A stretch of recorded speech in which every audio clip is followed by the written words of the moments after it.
Okay, I want to call the meeting to order. Time we got 7:10. 7:10, we're calling the meeting to order.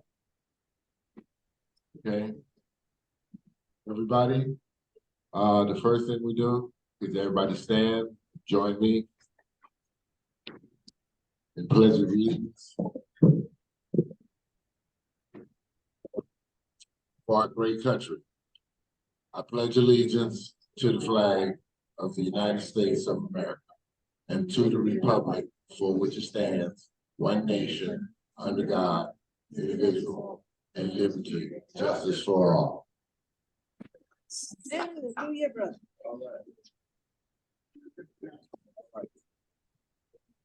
You know, we've been saying that pledge since we was little kids. Come here, Dakota, come here. Kids.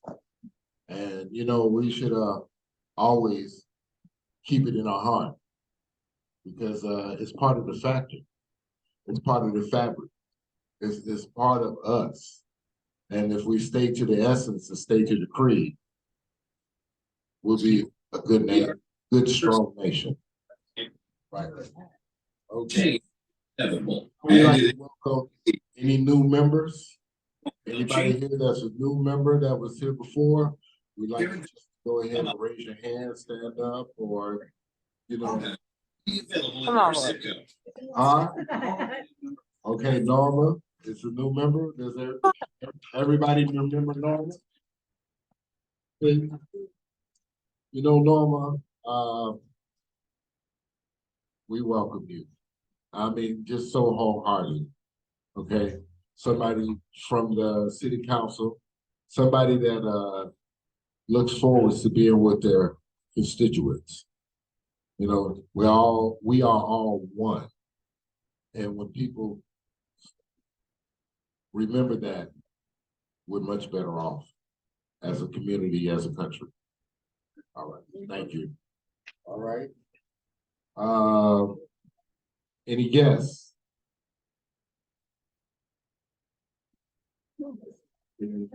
Okay. You just say, is this our guest? Okay. Okay. Okay, that's our guest speaker. Okay.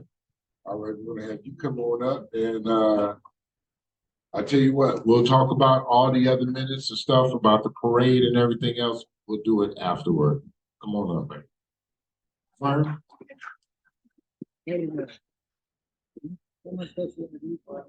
I can introduce myself. I'll introduce myself. Introduce yourself. Okay. Okay. Yeah. Good agenda. Yeah. I'm right here. We're skipping everything. Yeah, he's good.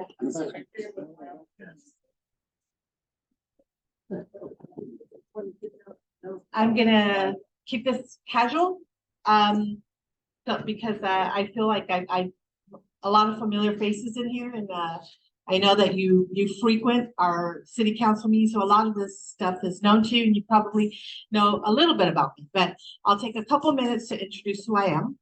So my name is Grace Stepter, and I have a dual role for the city actually.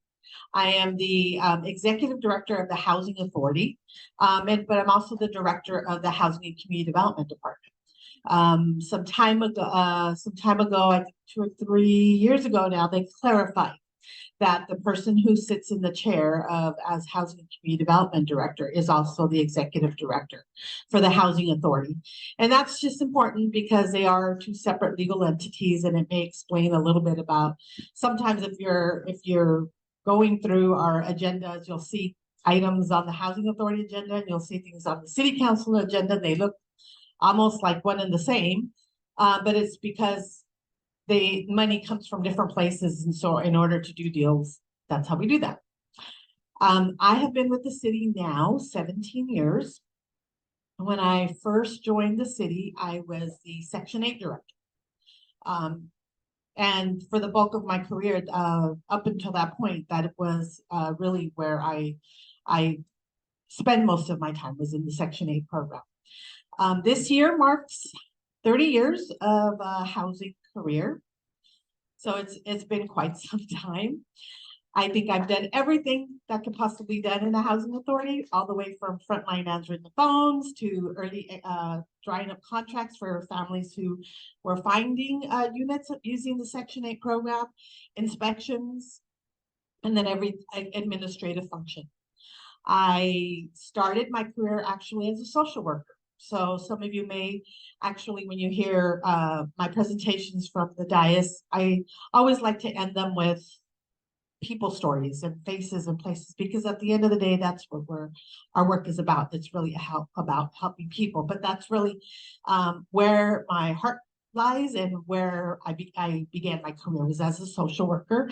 And I worked at a nonprofit in South Central LA, helping young ladies who were pregnant and parenting teenage young ladies. And a lot of my work was in the LA City housing projects, Jordan Downs, Dickerson Gardens, in and around that area. And I did that for a couple of years until I had my own family. And nonprofit doesn't, at least in those days, a long time ago, doesn't pay very well. And so I used to get a pink slip every single year telling me that unless the grant was renewed, my job wouldn't be renewed. And now being a mother, it was important to have healthcare. So that introduced through my work as a social worker, one of my primary duties was finding resources for people. Probably like much of you who help people is like, well, where do I go for help? And that's where I learned that there was something called a housing program or a Section 8 program. Didn't know it existed in any way, shape, or form until that point in time. And one of my jobs was to connect my young ladies to jobs, to education, to daycare, subsidized daycare, and subsidized housing. So when I began to look for alternative careers, the Housing Authority of the County of LA was hiring. And that is where I learned or began my career in housing, is at the LA County Housing Authority. And I spent 10 years there. And so I was in LA County at the very beginning of the conversation that homelessness was an issue. So LA has always understood that in somewhere, because the Skid Row area is in that area. So many moons ago, one of the first things I was doing was writing grants for a program called Shelter Plus Care, which was the early beginnings of shelter with supportive services for those that there was starting to be a recognition about this dual diagnosis situation that some people were experiencing homelessness as a result of mental health and other things that are going on. Fast forward from there, I left LA County and relocated to the South, Memphis, Tennessee. And I was the housing authority director for the housing authority in the great city of Memphis.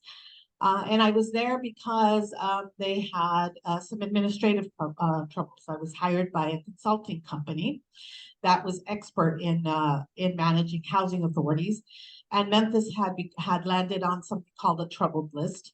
There's many of them throughout the country, unfortunately. And so when a housing authority gets in trouble, HUD steps in and they become the receiver. So my company was the receiver, served in the receivership role for this housing authority, and I was there for 4 years.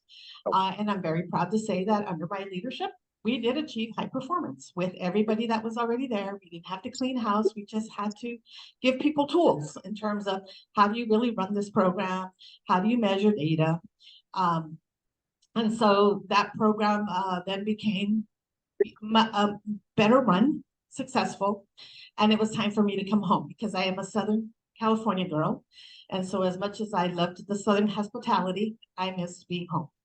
And an opportunity arose in Anaheim, and I've been here ever since. So that's a little bit about me. Like I said, I started in the Section 8 program, but eventually I've worked now in almost every section of community development. I started with Section 8, eventually took over our grants team, which is where a lot of our money comes for some of the nonprofits that we support in the community. The Community Development Block Grant Program, we help probably over 20 nonprofits, boys and girls, YMCA, with small grants that help them to be operational. Eventually also became the lead over our affordable housing development portfolio. which now has about 7 or 8 staff people. And it's where we're doing all the production working hand in glove with affordable housing providers. We also have the Workforce Development Division under our umbrella. And about 2 years ago, Sandra Lozo may be familiar to all of you. She was over in code enforcement, but she was transferred to my shop. And so now we work together. She's a deputy in my shop. And so we also have everything that has to do with homelessness. And it made sense because on one side of the shop, we were building housing and we were doing the Section 8 program, which was for quite some time has been dedicated. We've had a set aside that's been for helping those that have the most urgent need, particularly as the homeless crisis has become more and more escalated. We've dedicated a lot of our Section 8 vouchers there. So now that she's in my shop, we manage everything from beginning to end. We manage the street outreach contracts, which is CityNet is our street outreach provider, which I know most of you know very, very well. And we oversee the contract with the Salvation Army, which is our 325-bed shelter. Then we move on to trying to build solutions that get people out of shelter permanently, including now in addition to the Salvation Army 325-bed shelter, we also now have another form of interim shelter, which is we call it our harbor location, which is 85 units of non-congregate shelter, which is motel beds. And we've been on a roll in the last couple months, in this year, and opening up new permanent supportive housing. Most recently, our permanent supportive housing at the Center of Hope location, which sits on the same campus as our shelter bed. And then this morning, we actually had a check presentation, a check that was given to us from Senator Umber in the amount of $5.5 million to buy the Tampico Motel at the corner of State College and Lincoln. And CalOptima, the county's largest health provider, was also there to present a $2 million check. So we have $7.5 million to help with the transformation of the Tampico Motel to something that is a project that I've wanted to do for quite some time, and that is housing for transitional age youth, those exiting out of foster care. We've tackled a lot of issues a little bit at a time in Anaheim. We know that there's a lot more to be done, but proud to say that within our housing portfolio, we've recently opened up senior housing. El Verano, 50% of that is dedicated to seniors exiting homelessness. But transitional age youth is just something that we don't have in our portfolio. We do house a transitional age shelter, but we really want to have an exit plan for folks. We don't just want people to sit in shelter. We want to have an entire continuum. So before I proceed, I guess I do want to thank Vern for reaching out and saying, come on and speak to us. I do presentations on what we do often, so I'm not sure how formal we want to do this. I did receive a couple of questions from Vern, so I'll attack those. And once I'm done going through those, I want to open it up to know what it is that you would like to know in terms of the department or just things we're doing around housing, so that I make sure that I, make the most of the time that I have with you, and that we both have good conversation, and that you feel like you walked away with your expectations of this presentation being met. So I think one of the questions that Vern posed, let's see here.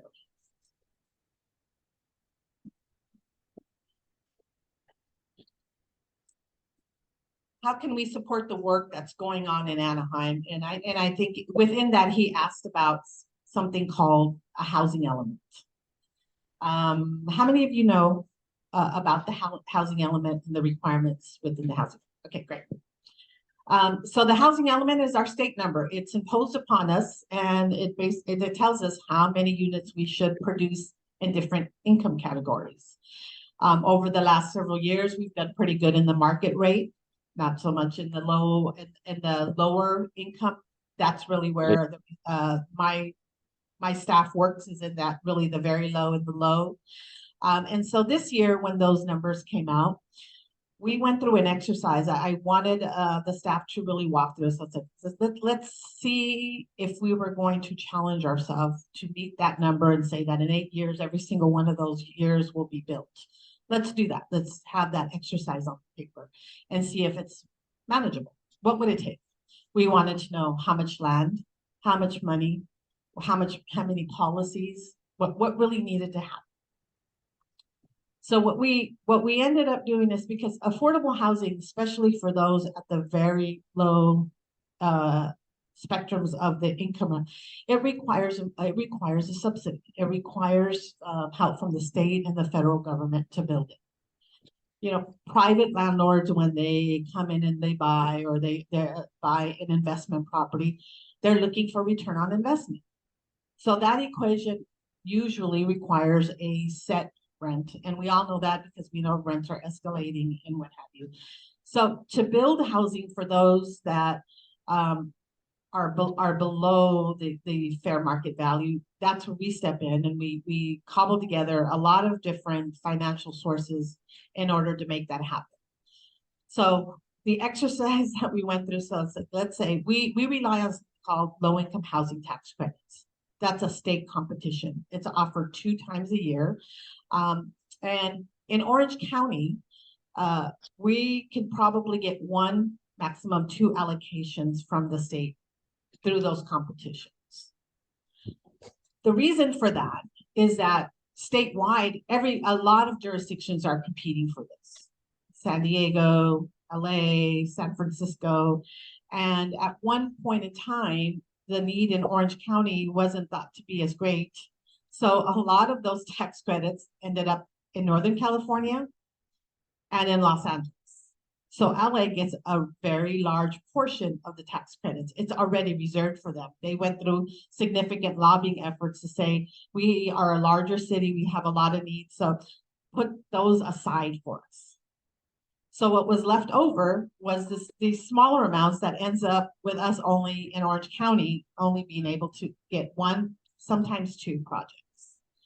So knowing that, the challenge to the staff was like, what if we were perfect in every single tax credit allocation that came up for the next 8 years, which is when the housing, you know, the RENA numbers count. What if we were perfect in every single one and we got funded twice, 2 projects every single one? We came up with, we would only be funded for about 13 developments. That didn't even get us to half the RENA numbers. So immediately we knew, so even if we worked as hard as we possibly could, and we were perfect at every single one of these competitions, the state resources are not there to ensure that we can meet our RENA numbers. On average, right now, it's costing us about close to 500K to build an affordable housing unit. So that's why we require the investment from the state and the federal government. Is because it's a lot of money that goes into that. The way we've been able to continue to build affordable housing in Anaheim, and why probably it wasn't as an acute issue as it currently is today, maybe a decade ago. Once upon a time, we had something called redevelopment. And Anaheim had a huge redevelopment agency. We used to get somewhere in the vicinity between $50 to $70 million redevelopment dollars into Anaheim. And that's because we had declared certain parts of the city as being in need of investment. And you go through a process and the state says, okay, if you put in your local dollars and your tax base keeps going up, you can keep that extra dollars that you've helped to build, that tax increment that your investment has generated. So we were successful in doing that. Everything that you see along Anaheim Boulevard, the packing house, the Domain, Colony Park, all of that are legacy assets of the redevelopment agency. And once those things started to come to fruition, they made this area of town be more desirable, increase the tax base, and all that increase came back to us through the redevelopment agency. And that meant that for affordable housing, we had $15 million every single year. And so if I had $2 million left over from one year, then the next year I could maybe have $17 million. And costs were lower. So at that time, when the redevelopment agency was around, the department had a strategic plan, a very robust strategic plan, that first started with a goal of building 1,200 units. This was under former executive director Lisa Stipkovich, for those of you who have been around for some time. This was the legacy Lisa built. She said, use this money, let me get as much out there as I possibly can. So not only did she meet that goal, she exceeded it. So she went back to city council and said, we got the 1,200 units. We still have money coming in. So they collectively decided that the goal was going to be upped by another 500-600 units. So it became something in the vicinity of 2,300 units. They worked feverishly for a couple years, got that target, and were now setting their eyes to a target that was above 3,000. But in 2011, redevelopment went away. And I've tasked my staff with understanding, okay, so if we continue to get the money that we lost in 2011 to today, how much have we lost because of that action that happened at the state level? $165 million. So you can maybe see that if a decade ago you had this really robust source of money coming in that was helping you to produce and what have you, nobody's really thinking there's an urgency and let's hurry up and create another source of money and look at other policy directions, because there was a steady income stream that was producing results. Now redevelopment went away for many reasons, among them some jurisdictions it was a very flexible source of dollars. So many jurisdictions took liberties that maybe they shouldn't have. Anaheim wasn't one of them, thankfully. But sometimes this happens, when money isn't used appropriately, everybody suffers the consequence. And the ultimate reason that redevelopment went away was because, again, redevelopment was based on taxes. So the state was saying you could keep some of those taxes here because you helped to create them. But the state was continuously running a shortage of dollars. So they would say to the redevelopment agencies, we need to have some of that back to make sure that the schools are fully funded. And so they would come to the redevelopment agencies, and this was happening year after year until finally the redevelopment agency said, we don't want to have to give you that money because that puts a crimp in our plans. But it happened to be at a time when the state really, really needed the money, and education, is important, obviously. And so the battle went back and forth between, yes, we'll give you the money, no, we didn't give you, and the redevelopment agencies got together and decided they would sue the state. And a smart lawyer said, well, redevelopment agencies, you only exist because state law created you. So just as state law created you, state law can make you go away. And that's exactly what happened. Redevelopment agencies didn't want to pay the money. They decided they would fight. The state said, no, we're entitled to that money because we only exist based on the state law that enacted you. It went to court, and the judge said, yes, that's exactly it. Redevelopment agencies are an instrumentality of the state, and opined state could easily dissolve you. So December 28th, 2011, that's when we got that news. It's time to, you will be dissolved. We will take the redevelopment money, both the money for economic development and the money for housing, affordable housing development. And you can keep the money that you've already encumbered, that you have in contract, that you owe to other people, but the rest of it we will sweep. Unfortunately, the Affordable Housing Coalition wasn't very strong because the need probably wasn't as acutely known as it is today.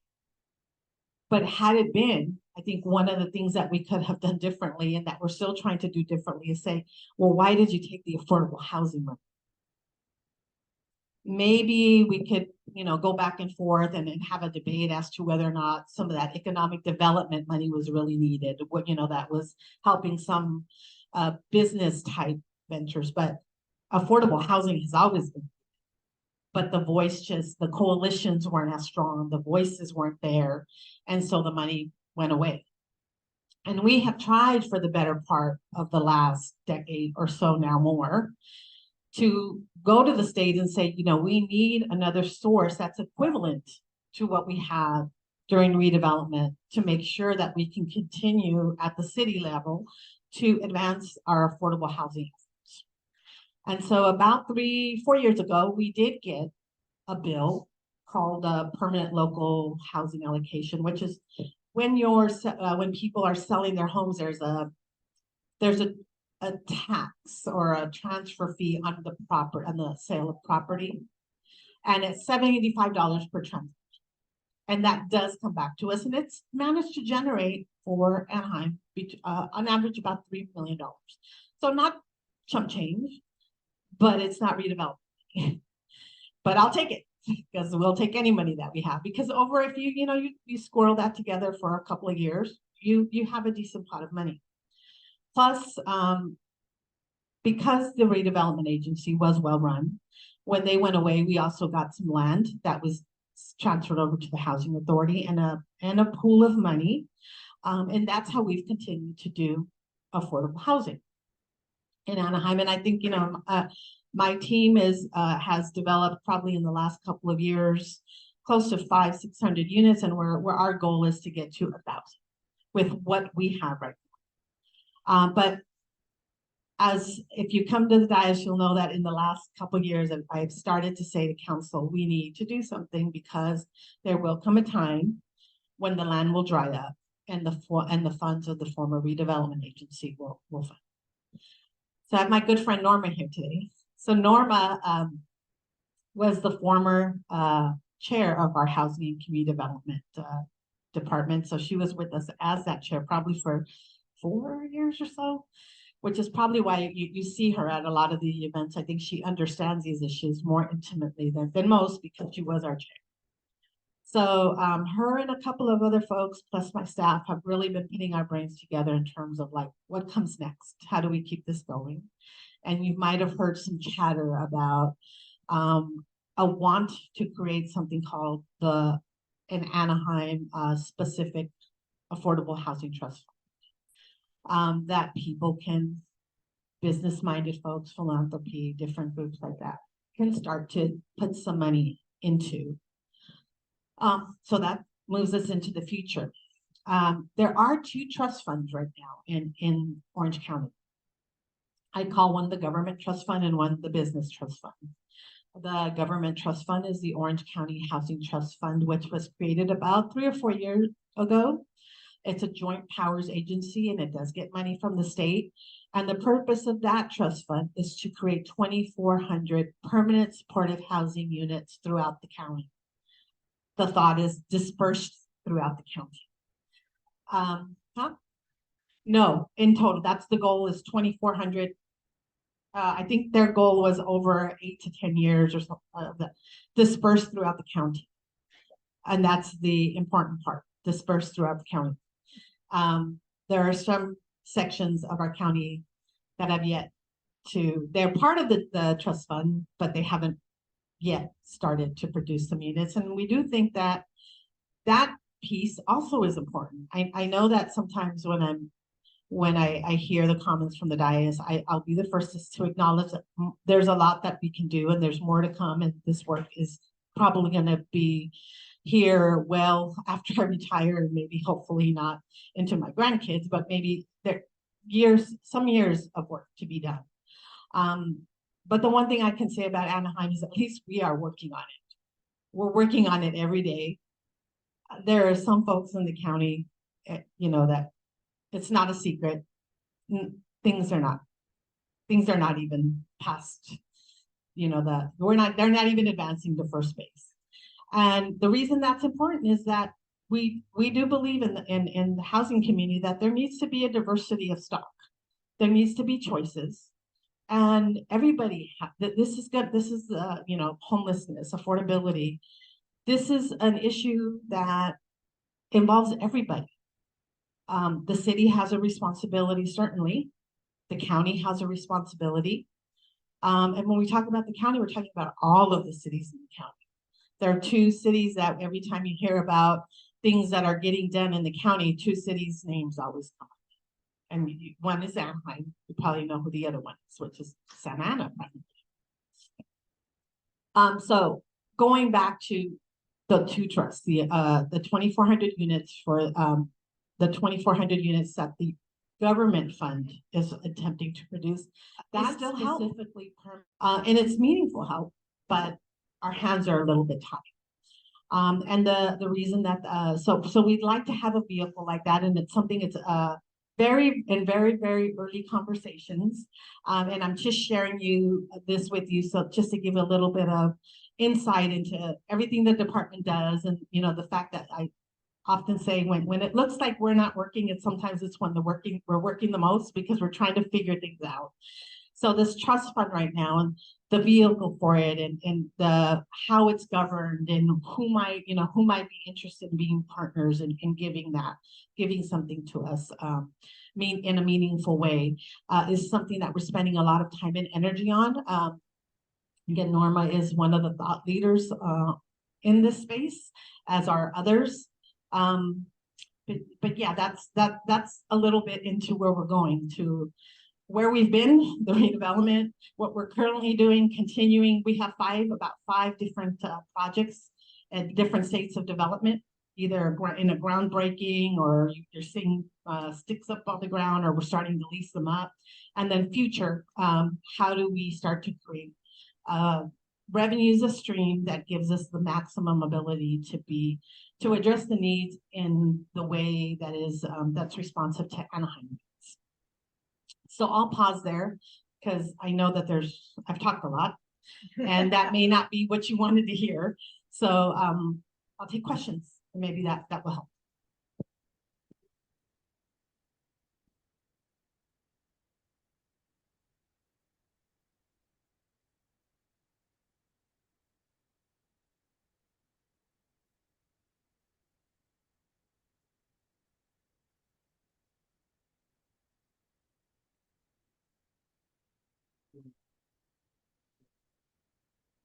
Yeah.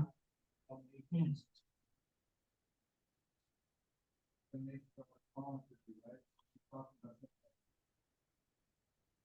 It would be voluntary. It would be voluntary. That would be correct. And I don't think Irvine does meet their inclusionary housing requirements. The last time I looked, they make a dent in it, a substantial dent, because they do have a large portfolio, but I don't think they do. But yeah, obviously inclusionary is something that's been debated from the dais a few times.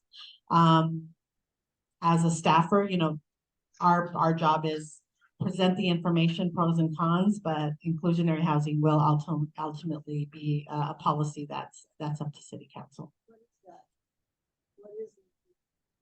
What is it? Inclusionary housing is where the locality sets policy that if you're building new housing, a certain percentage of it should be for and different localities do it different ways. We've studied this since probably the better part of the last decades. That it's done in many different ways, but at the end of the day, it's with a lens to try to increase your affordable housing stock.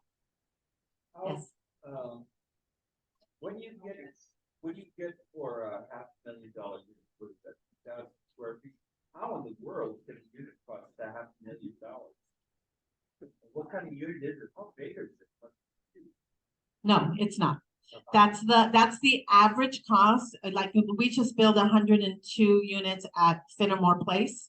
And it's when I'm talking about an average cost, I'm talking about the average cost for the development. But within that apartment complex, there's 1 bedrooms, there's 2 bedrooms, there's 3 bedrooms.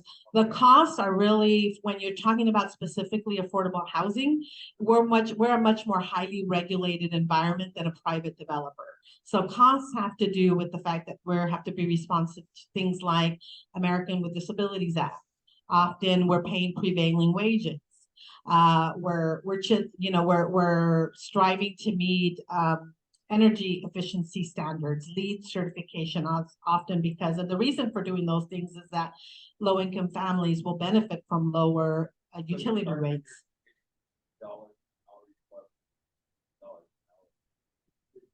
What about profits are the contractors getting? I can't answer you in terms of profits. What I can tell you is that I think if the lens is that the reason that it costs that is because people are making huge profits. Yeah.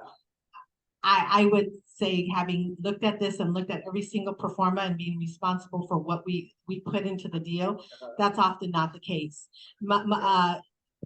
In Anaheim specifically, to get to affordable units, the housing authority is usually putting in their land. We're usually putting in project-based work. We're subsidizing quite a bit. Construction materials in and of themselves, increase insurance requirements. But as it relates to people that work on building the buildings, we do want to pay prevailing wage. I mean, it would be a bit of an oxymoron for those that are building the affordable housing not to be able to afford their own housing. Not necessarily union, prevailing wage. Yes. I stopped working for housing about when you started. I worked for 23 years for housing development in the county.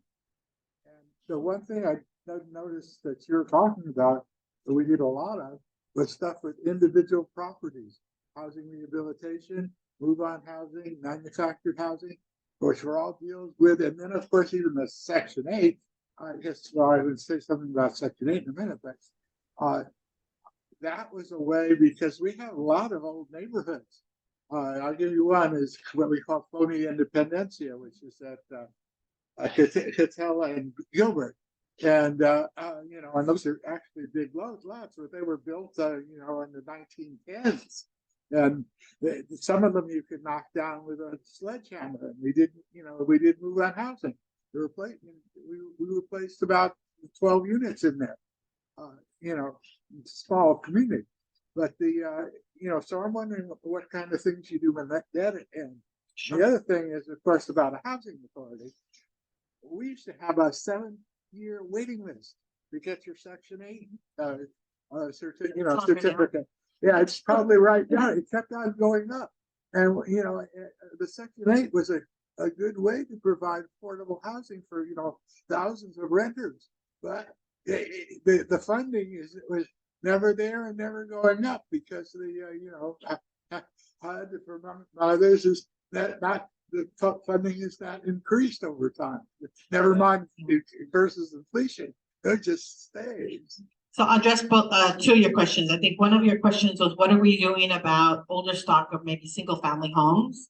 The reason I don't always touch upon that is because, the homelessness and affordability are such big issues. And some of the programs that you're talking about are more boutique programs that we do have. So under our community development block grant program, we do actually fund home repair programs so that lower income homeowners, because that is actually a population that exists, can fix their roofs, can remain in their homes. We have a partnership with Habitat for Humanity, who actually does the work on our behalf. And then recently, about 2 years ago, because of a need in mobile home parks, we actually expanded our programs to also include assistance with repair of mobile home coaches. And we've done some roof repairs. We've done some things of that nature, again, through a partnership with mobile home parks. As it relates to your question on the Section 8 program, there is a long waiting list. However, we've adapted the program to meet the needs of today. And how have we done that? We've taken some of our Section 8 vouchers and made them specifically for homeless people. Obviously, if somebody's homeless, they don't have the luxury of waiting for 7 to 10 years. So there's a set aside within the Section 8 program where we work with nonprofits to get them into the program on an expedited basis. 25% of our open vouchers go for that purpose.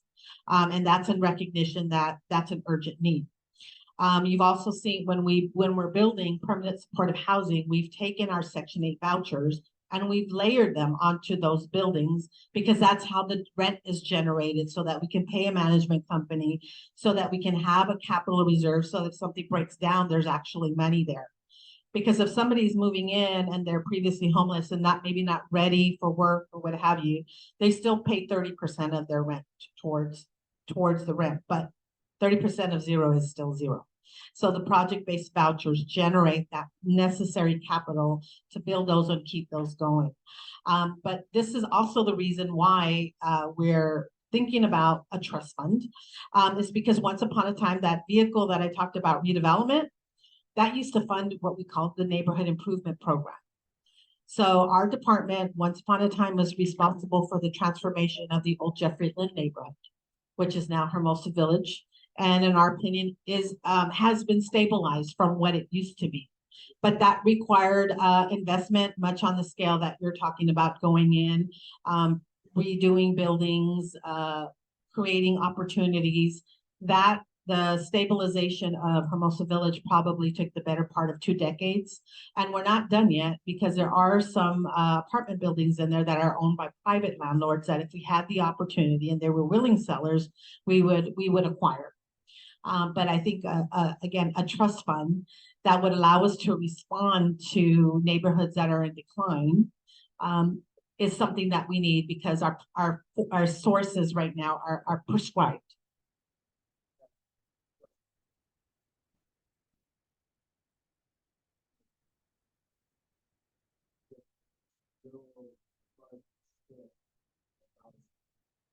So currently, the general fund doesn't contribute to the production of affordable housing. However, the general fund is paying close to $11 million to fund the Salvation Army homeless shelter.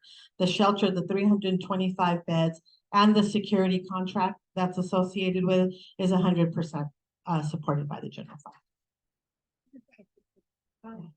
I still proud of kind of when we started a program, when I was doing walking around in my neighborhood, I found a lot of seniors that were living alone and were still working. And one of the things that we talked about was sharing their home, and this would not cost the city any money. They own a house and they have to work because they don't have enough money that they're receiving to pay the mortgage or the rent. And if they were to rent out a room or something and bring in someone that would help them. And one of the things when I was in housing, what we did, we started a program where we would have like tea time. We would invite at the senior centers and so forth. We would bring seniors together to maybe find roommates that they would room together, and they would live off their own, Our community services department does more of the senior programming and brings seniors together in a community type setting. I would say that I would be reluctant to tell a senior that they have to have a roommate. Folks want their independence. They want their space. I know people make decisions based on financial situations, but I think if you own your home, or you've been renting your space, those are decisions that we can support as a department. And if there's a program to help that, yes. We tell them that now. I mean, a lot our majority of our assistance programs don't preclude that. Like, we've had these conversations with a few of our seniors in mobile home parks where we're doing the rental assistance. They've asked, can I have a roommate here? It's like, you can, but then they go like, well, I don't want to, I don't want to have to be required. So.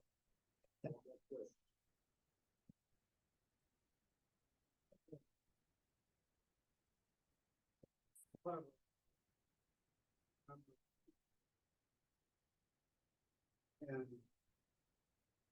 how do we use it to, go out and speak to them? You see the need. How do we we transfer, let's see, the person.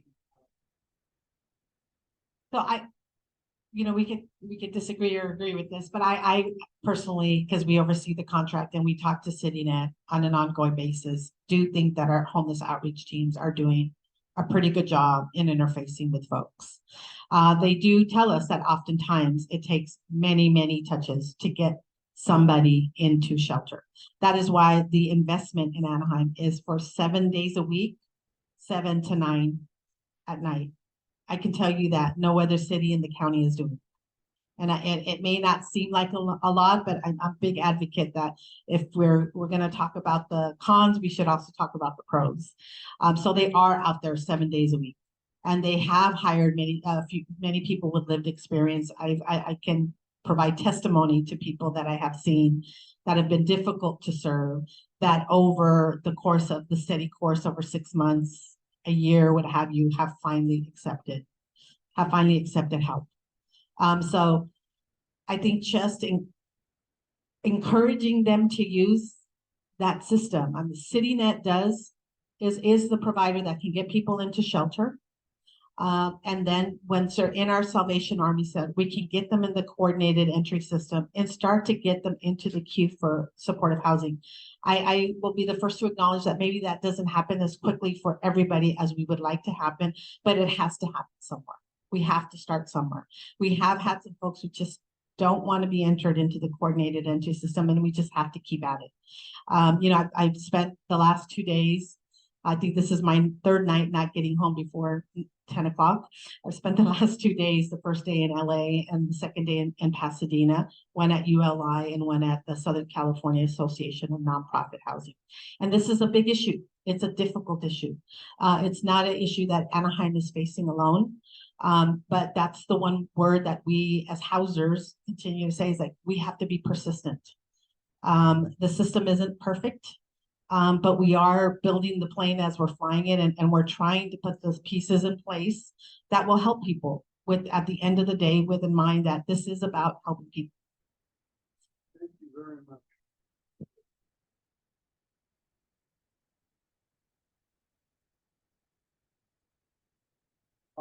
Yeah, a couple of things. Are you aware of, the project that Paul Stanford says he's doing at the Ball in Anaheim? He told me he's making a whole bunch of affordable housing there, but I believe in Trust Verify.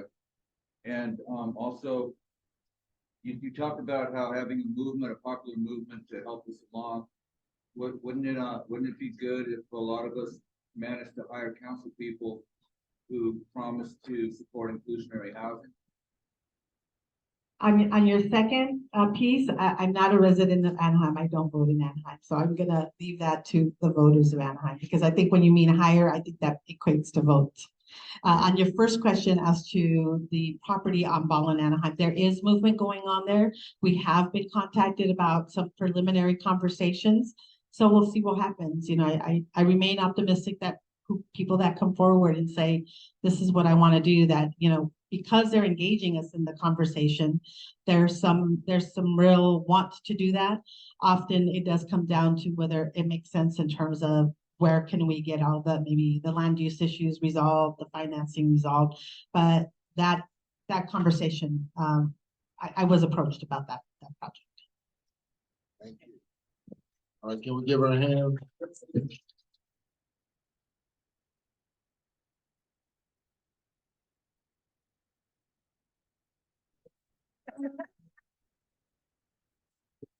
Thank you. Right. Thank you very much. In conclusion to that, I want to say it's two things. It's about getting people also into housing, and those that are in housing, trying to keep them in housing and not homeless.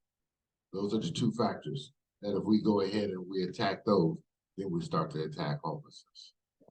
Okay, now I was introducing our guest just to say welcome when she came up. And we can adapt. That's just the way that I feel.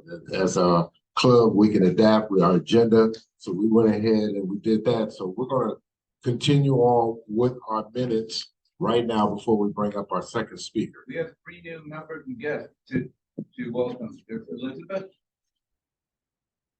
And I'm talking about her when we do the Disney MSRL lawsuit thing. Is that Alex Okay, will be speaking and say your name. right, okay, well, welcome, that's the first thing, and thank you. I know it's a whole lot of things you could be doing, but thank you for coming on with us. Guess what, my motto is either you're part of the problem or you're part of the solution. And you know, as we organize, we start to go ahead and start dealing with a solution for our community. So I'm gonna go back to our agenda, what we was doing. And the first thing we need to do is bring the approval of our August minutes. We need Mike to come on up here and give us that. We'll do our little formalities and then we'll get to our second speaker. Thank you. Minutes were, we swore in the officers, President Kenneth Batiste, Vice President Vern Nelson, Treasurer Roxanne Batiste, Recording Secretary Michael Robbins, Roster Secretary Rebecca Kovac-Stein. Our treasurer report left us with $992.86. Norma Kurtz from District 4, Anaheim City Council, spoke to us. Her priorities were senior services, fire stations, child care, housing, and the Housing Trust. And we talked about the Black History booth, which we voted on to spend $160 for the booth. The new members till the end of the year can join for $10. There's a few new members. And we had a Cecilia appreciation, and we're going to try and get Lou Correa and Avelino Valencia for the future meetings. Seconded. We have a motion and we have a second. Okay, all in favor? Aye. Anybody opposed? Okay, it is accepted.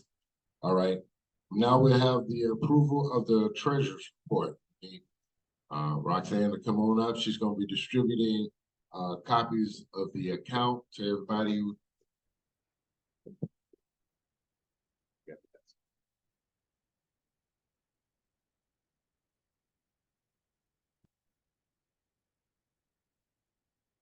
Hello, everybody. The balance in our account right now is $843.96. And that had a deposit last month of $50 for new memberships and donations. So we did pay for the Heritage Festival for the booth and the parade also. So that's gonna be a lot. That's all I have on the treasury report. Thank you very much.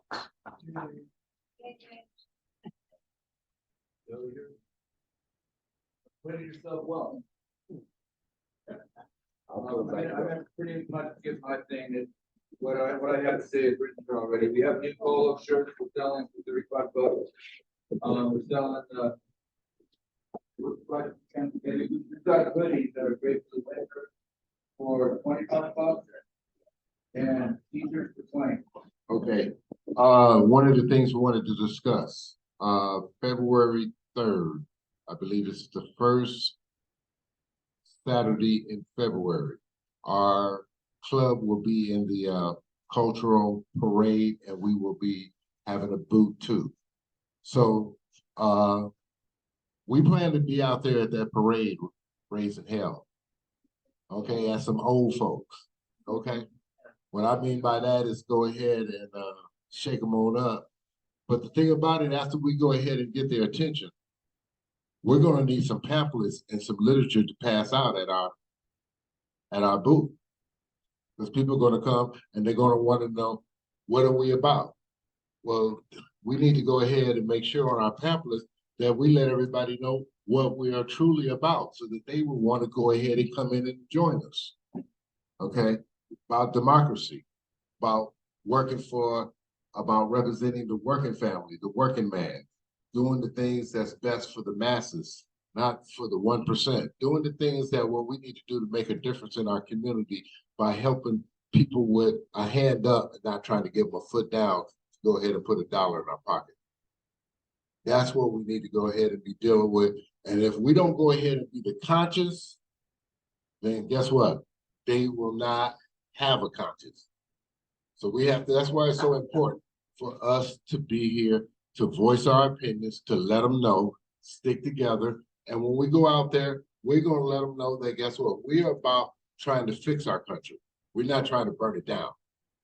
We're about fixing it. So when we do that, let's get our membership up. Let's get our mailing email address so we can get our letters out there to people who want to just go ahead and just keep in touch. Because once we get our numbers up, then we become more powerful as an Anaheim Democratic Club. So that I'll leave that at that point right there. Okay. So next is what Vern was talking about, our polo shirts, our sweatshirts, our shirts and things of the sort, so that people can get out, they can wear them, people see, people ask, because a lot of people don't even know about the Anaheim Democratic Club. They do not know. So if they do not know, what are we supposed to do? We're supposed to educate. We're supposed to let them know what we're about. They don't know all the things, the organizations that this club is in. The Homeless Task Force, all the other ones.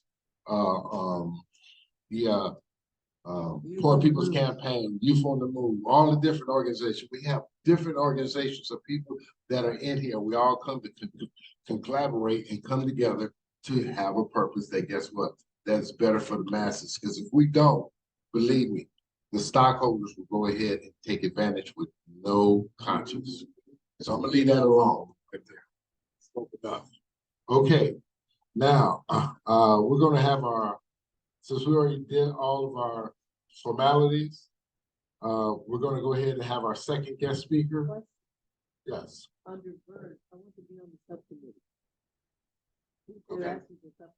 Yeah, I was thinking of, we have to write this literature that you're talking about. Okay. Of course, I want to help do that, but maybe we should have a subcommittee, and Dr. Pat's saying she'd like to be part, anybody else like to be part of the subcommittee writing our literature? And also, we need to have another subcommittee about membership, growing the membership. Wes has already went ahead and volunteered. We need to go ahead and get us about 4 or 5 people so we can all brainstorm on how we can go ahead and double or triple our membership. Because when we start doing that, then people start paying more attention to us. So getting with that, you want to introduce our next speaker? Vern? Well, we like to try to maintain a good relationship with the county parties. We're chartered with them, and now and then we welcome a new speaker from them. Jeffrey has just only been working there a couple of months, right? And you're the campaign coordinator? Jeffrey Cardenas? Yeah. Okay. Welcome, Jeff. From the old state, BPO state party. Hi, everyone. My name is Jeffrey Cardenas. I'm the new organizing director for the Democratic Party of Orange County. It's a pleasure to be with you all. I wanted to introduce myself, tell you a little bit about my background and what my job is. Ultimately, I'm here to work for all the Democrats in Orange County, 680,000 Democrats. So it's a big job. I can't do it alone, and I need all the help I can get. So whatever you all need in terms of resources to reach out into your own communities, into your neighborhoods, I'm here to provide that help. I'm excited to hear about all the community events that you'll all be a part of. Being visible, being visible, proud Democrats is a great message to our community. So whatever I can do to help out, you can count on me as being an ally in that. And so a little bit about my background. So I come originally from the Bay Area. I'm from San Jose. Go Sharks. And I spent about 10 years working in Bay Area politics, volunteering for the County Democratic Party up there. And I like to say that we just kind of ran out of Republicans to defeat up there in the Bay Area. And so, I found work in other parts of the country. In fact, I spent 4 years in Iowa right before I moved to Orange County, where I worked on a few presidential campaigns, congressional races, legislative races. What I got from that experience was that things are a lot, how do I say this? They're a lot more difficult than they are here. Here, obviously in Orange County, we have Republicans that we're going after at the congressional level, at the local level. But then we also have some, frankly, some Democrats too, to be honest, that don't necessarily vote in line with working people or have this, are looking out for our mutual economic interests. And so, we have, what I learned is that, in that, uphill climb that we've got, against powerful corporate interests, that, have like a grasp on our politics and our corruption, people, they resonate. It did, to them, party affiliation doesn't matter. Party registration doesn't matter. Everybody sees and can sense that things are a lot more corrupt, a lot more blatantly corrupt, than they've ever been. Donald Trump unleashed forces of corruption onto our country, that is now, we're seeing on both sides of the aisle, not just Democrats, but Republicans. And so I learned this experience working in Iowa, where, it is a very Republican state. We were able to convince Republicans to vote against a Republican who was very corrupt, and we were able to defeat them, a very powerful president of the Iowa State Senate, based on the power of in-person communication, canvassing, door to door, phone calling. It's been proven to be the only method in which Democrats can win elections. So there is no election that's too difficult. There is no incumbent that's too entrenched. There's no corporate economic interest that cannot be defeated, if we work together. And that's my job, to help you all. So that's a little overview of what my job is and my background. Specifically, there's a lot of things going on right now across our county. There's a lot of things that are going on in the party. And so I can provide updates on all of that, but I think I'd like to open it up a little bit, to answer any questions that folks might have. I know we've been sitting and listening for a while, so I'll just leave it at that for now and then open up the floor to any questions.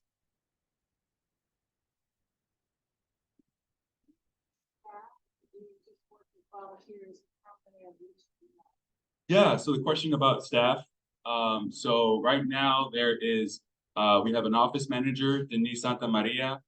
We have a communications director, Gus Castellanos, and me, the organizing director. And then we have a volunteer intern staff of around 14, who are just awesome young people that are a lot more interested and engaged and informed than I ever was at their age. And so every generation, it seems like it just gets better and better. I think better souls are being sent to our planet to fix the crisis that we created. I believe that. I'm a big believer of that. So we have a small little army. Yeah. Yeah. Where are you? Where's your office? Yeah, our office is here in Anaheim. It's on South State College Boulevard. Yeah. Oh, yeah, 1400, exactly. Yep. I want to say thank you. You guys helped me with my school. I was fighting the charter school here in Anaheim, and Gus helped me a lot. Oh yeah, yeah. Gus is awesome. Our communications director.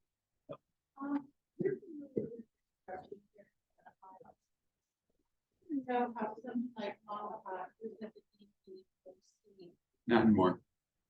I agree, but was there any kind of vetting? Is there any kind of anything that people, once they get a position, are then vetted to make sure they're of the highest The integrity? party just totally unaware of everything she was doing. A lot of us didn't trust her for years. All right. Yeah, no, I've heard terrible stories about that, and I wasn't here for that. What I will say is that, like I said at the beginning, there's no one party that's innocent. Republicans and Democrats are, I think, equally guilty, or susceptible, I should say, to corruption and temptation, frankly. We are in church, after all. Being a man of faith myself, I believe the difference is that leaning into one's own faults and sins is important, acknowledging that. I think that's a difference between Democrats, is that the difference in the culture of the DPOC that I've been in there is that we don't shy away from those difficult conversations. We have those conversations. And so so to your point about vetting, we welcome, obviously, these tough conversations. We welcome it. We want to have them, so we don't repeat them again.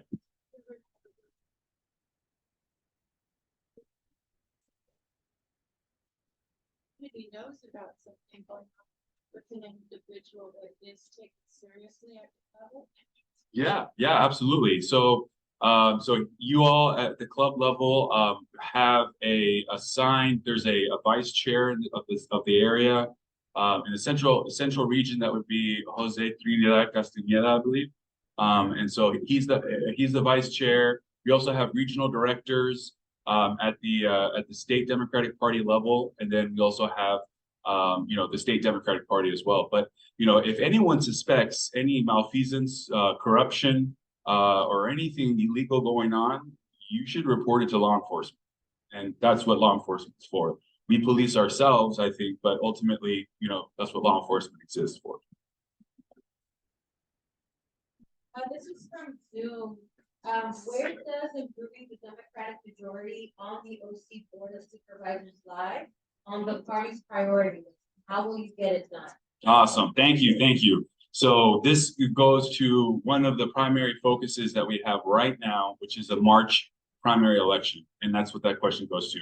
So we have a process set up that, like I said, is as inclusive as possible, where we interview candidates for office for all the different offices that are up on March and then also in November. We interviewed 2 candidates for Board of Supervisors. One in Mayor Farrakhan in Irvine, and then in Francis Marquez, Councilmember from Cypress. And so those are 2 candidates that went through our interview process. There was tough questions that were asked that we didn't shy away from. A lot. Everyone obviously has opinions on the matter, and we welcome them all to the table. And so those 2 candidates, we are in the process now of mobilizing around to get them elected to the Board of Supervisors. It is a top priority of ours. In particular, I want to say, we have a really good shot to win. We could win, all of them if we all work really hard to do it. But we're going to be a little bit of an uphill climb, frankly, in the 3rd district, supervisorial district, where Mayor Khan is running. We have a little bit of a better shot in the 1st supervisorial district, Francis Marquez. We have a chance to at least get to the runoff election in November, in which case, obviously, November, there will be a lot higher turnout election. And so we have a good chance there, but we're going to need a lot of help, as much help as we can. I know that there's a portion of Anaheim Hills. I don't know if folks knew this, but there's a portion of Anaheim Hills that's in the 3rd supervisorial district, in Farrakhan's district. So we could use all of your help there in Anaheim Hills, anyone that you know there, to organize folks and to, help, win that election. So I'm using your question. Yeah, most of us don't give county elections. What counts is Anaheim. What can you do for us? How can we turn this mess around?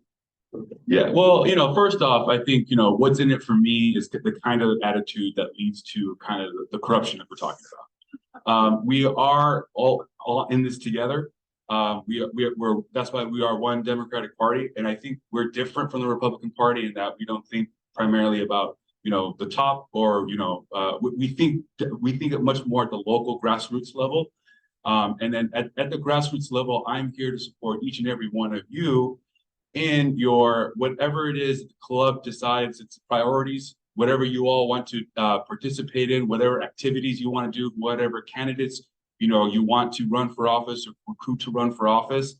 I can provide the information for our endorsement process, how that works. I can provide you with all the resources you need in terms of access to our technology. We have a database of voters that we can, help you all with. You can communicate your message out to the community. There's a lot of things. I'm trying to think. We have an app. It's called the OC Democrats app. You can download it on the Google Play or App Store. And that one I think is actually really helpful in terms of sharing the list of Democrats in everyone's neighborhood. So you can go into your own communities and neighborhoods and engage with folks directly. You won't need anyone to from high above to tell you to go out and engage in your community. You can do it yourself. And we're here to provide those tools. Yeah. About, the Board of Supervisors, I live in a congressional district, and I tried, I spent a lot of time trying to defeat her, someone who got into Congress, and it's still hard to get out of Congress because she was a supervisor, and that's Michelle Steele.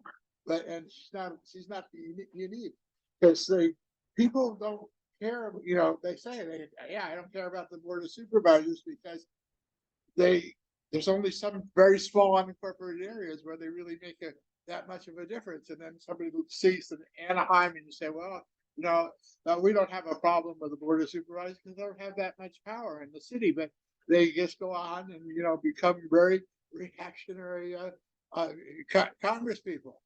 You know? And that's so you get all these races are very connected. Yeah, absolutely. And I appreciate that very much. And what we see a lot among Democrats is, especially in the November elections, is you know, our folks not voting all the way down the ballot quite as much as Republicans do. Republicans vote, you know, straight ticket Republican all the way down. And so at the local level, that translates to, you know, elections, you know, that are decided by, you know, literally 10 votes, right? As we've seen in the past, or like 100 votes. So local races matter, are really important. It's obviously a pipeline for higher office. What I'd say is that what we need to do is we need to talk to our neighbors.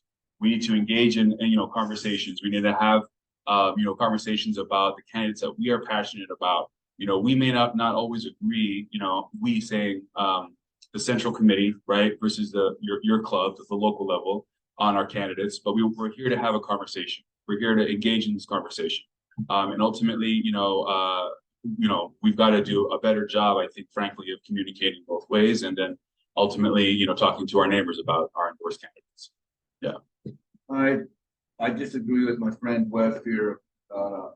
We do care who our county supervisors are. I'm not sure he really meant that.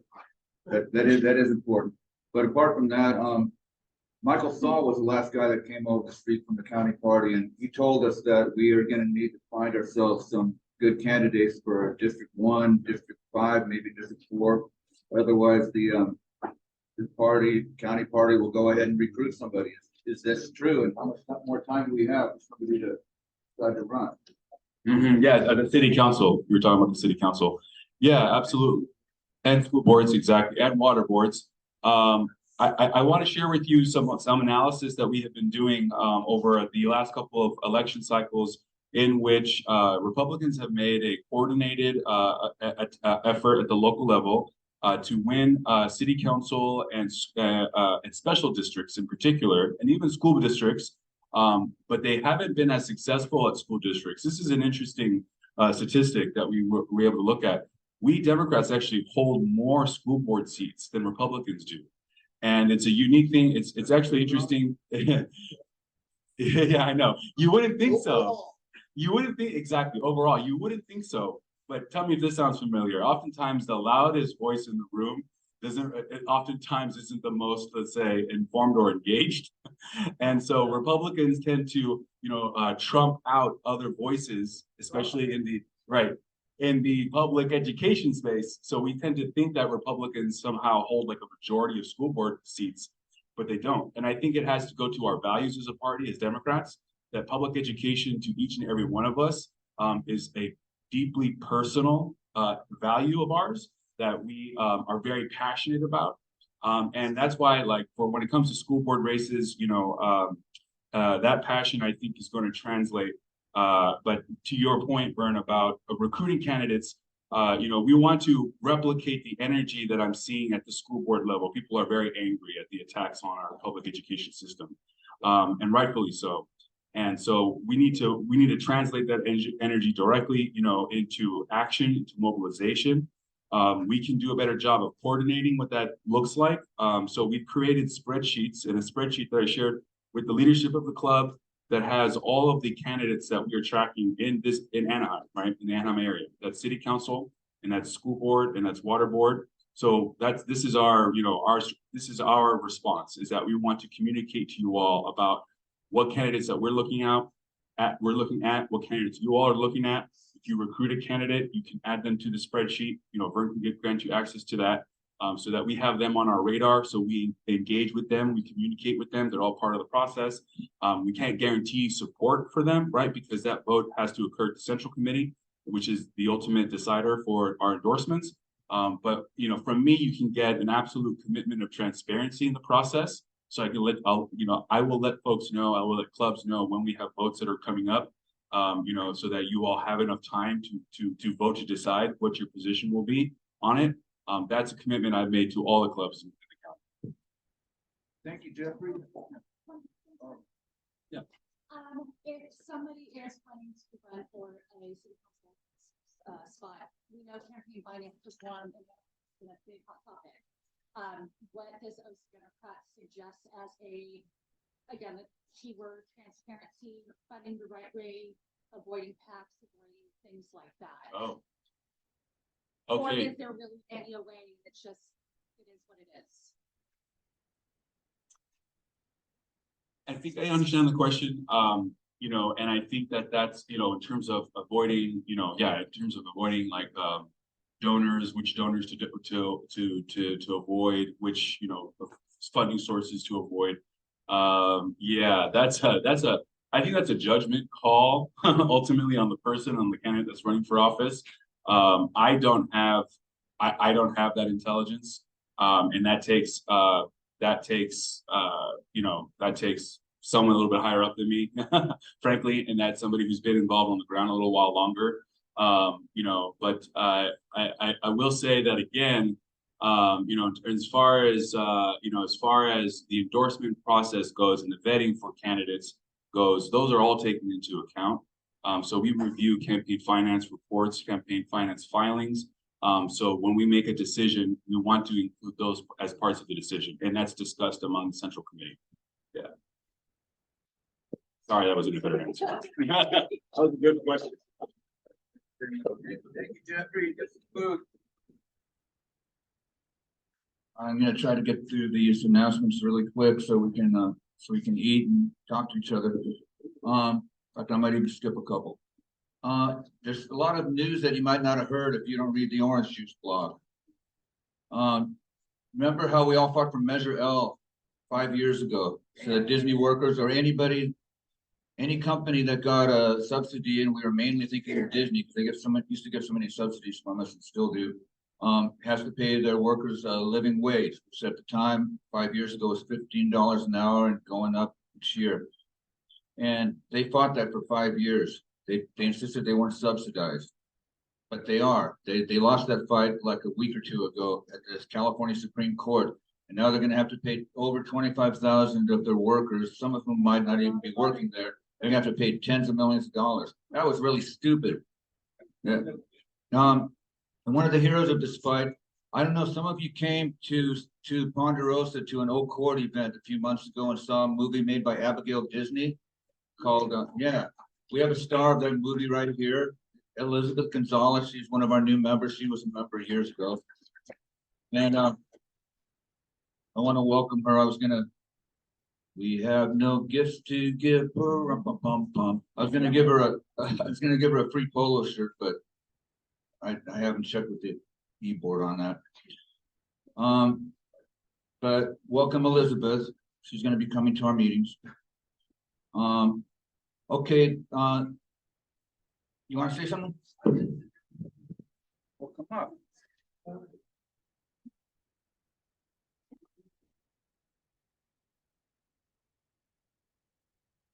Thanks. Not much of a speaker, but I really genuinely just wanted to say thank you. Today we were actually on the subject of homelessness, and I actually know I have coworkers who are homeless and they work full-time at Disneyland. And it's such a shame that such a prosperous company does not pay us what we deserve. So honestly, seeing everything that you guys are doing for the community just makes me so happy. And I wanted to say thank you to everyone that supported Measure L.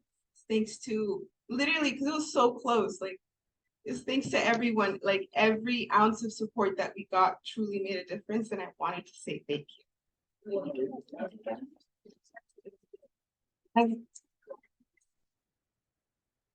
My labor union, SCIU, USWW, we're going to have a conference. And we're gonna kind of talk about Measure L because Disney, yeah, they lost in the courts, but they like to take their time right? They'll still find ways, you know, so we still have to continue pressuring them until the workers are finally paid what they deserve. So we're gonna be at City Hall on Monday at 11:30 a.m. We would really appreciate anyone from the community to come out. There's gonna be a lot of Disney workers there. Yes, City Hall here in Anaheim on Monday at 11:30 in the morning. It's a master services event, so it's UFCW, Teamsters, the Bakers Union, my union, SEIU. The support would be greatly appreciated. Thank you. Thanks for your great work for justice. I should probably go next to our guy who came all the way out from Orange. You might have heard of a recall that qualified for an election at the Orange Unified School District. It's one of those boards that turned really nutty last year when they elected a couple new members that were bankrolled by a mega church pastor. And they've been doing all kinds of destructive things. And so welcome Alex Brewsaugh.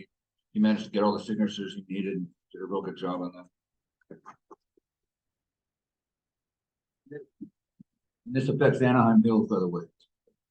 Yeah, so many of you guys might be wondering what's this guy from Orange doing in our Anaheim meeting. Well, it's because Orange Unified School District has got all of Anaheim east of the 57. So there's a lot of Anaheim in Orange Unified School District. And for those of you who don't know, what happened was we had a school board flip, and they immediately held a special meeting during the third week of winter vacation at 4 p.m. on a weekday, and fired our award-winning superintendent with no cause at all. Paid out her entire contract, $500,000. Hired an unknown guy from Idaho that they just decided on somehow at this board meeting. He lasted 6 weeks before he left because things were too hectic. Well, it turns out he was the executive consultant for one of the board of trustees, private businesses. We figured it out because the internet has a memory. Since then, they have been doing all sorts of they gave away land to a charter school at a discount rate. They're in the middle of giving away some of our public school rooms to OCCA, which is right next door, displacing students because they're giving things away to a charter. They've already got a contract that says the charter can't ask for anything else legally from the school district. Well, they're giving it away to the charter anyways, because these are the same people that bankrolled their campaigns, who spends $250,000 on a local school board election. So parents, volunteers, I am one. I'm a parent. I've never been involved in anything like this before. They came for my kids. We got together and we figured out how to do this recall thing. And between June and a few weeks ago, we submitted 7 weeks early. We collected 18,000 signatures for each of the 2 trustees for Orange Unified School District. We needed 13,000. We got 18,000. The registrar certified us. We're headed to a school board meeting this upcoming 16th. It's a Thursday. They will be setting the date for that election. If they set it for a special election that is right next to a primary election, it's going to cost the school district $1.2 million. If they wrap it into the general primary election, that's going to be about $300,000. Now, what would be more politically expedient for them to do so that they could control turnout and get their friends out to vote? Special election costs us even more money for our school districts. We're trying to pressure them to put it on the primary ballot. Hopefully the next thing you guys hear about our recall is that we will be on the ballot. We need 2 yes votes, and we need you to tell everybody you know about it. And we'll let you know how it's going. Do I have questions?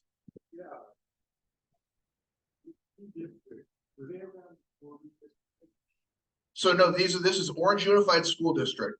And the way the Orange Unified School District is you've got trustee areas there's 5 of them. And the trustees have to live in those areas, but they're district-wide elections. Oh, so it's a big district election like Santa Ana used to have. Right, we do not yet have district-based elections for that district only. Will you be choosing somebody else to replace these people with, assuming that they recall? They are recalled because, like, for instance, that's how we got our sort of thing. When we recall these 2 school board members, Rick Ledesma and Madison Minor, when we recall them, the remaining board will appoint trustees to the rest of their terms. But the remaining board will be more sane. Yeah, I mean, the remaining board will have gotten rid of the 2 of the 4-3 majority. Anybody else have any questions about the recall for Orange Unified School District? I kind of went over it a little bit. Yeah.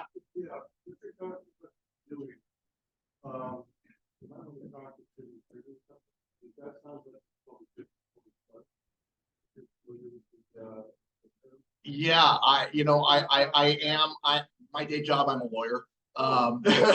My wife and I are actually plaintiffs in the Brown Act lawsuit against them for the termination of Dr. Hansen and the hiring of the interim superintendent and all the things they did with the assistant superintendent as well. Yeah, the recall's got a legal committee that is on a lot of this stuff. Hopefully, it's just a matter of resources because there's only so many people and only so many people are willing to give to the recall campaign, let alone funding legal action for what the school board is doing. And we don't have that legal expertise in our case. Yeah.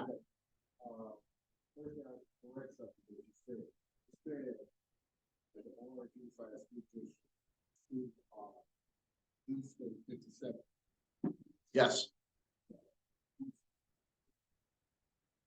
Okay.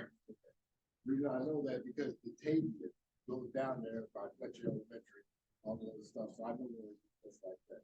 But thank you. On the other side, I was out with Ms. Erickson. Yes. When we were going door to door at this point, she was explaining to me how this was coming, that these people didn't have no children in the district. Right. That they wanted to destroy the school district. They wanted to destroy kind of like the school district. And I think that everybody, I want to point this out about the Orange Unified School District. I live in Anaheim on this side.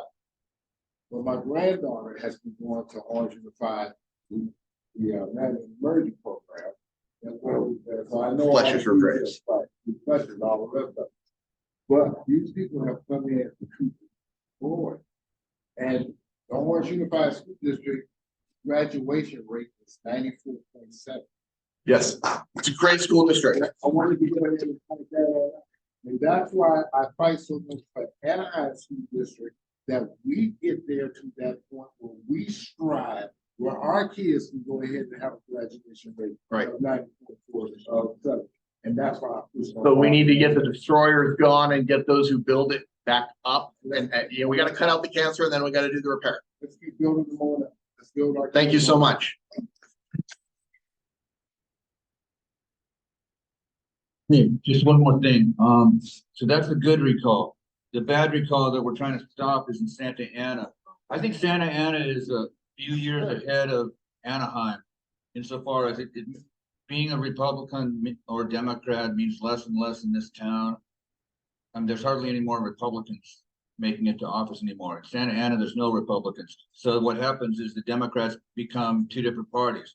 Democrats that work for special interests in Santa Ana, that's the police union, the developers and the landlords. And here it's Disney Democrats versus the Democrats that work for the people. And Santa Ana has had a great council majority since they elected Vince Sarmiento. Oh, here comes a Santa Ana friend.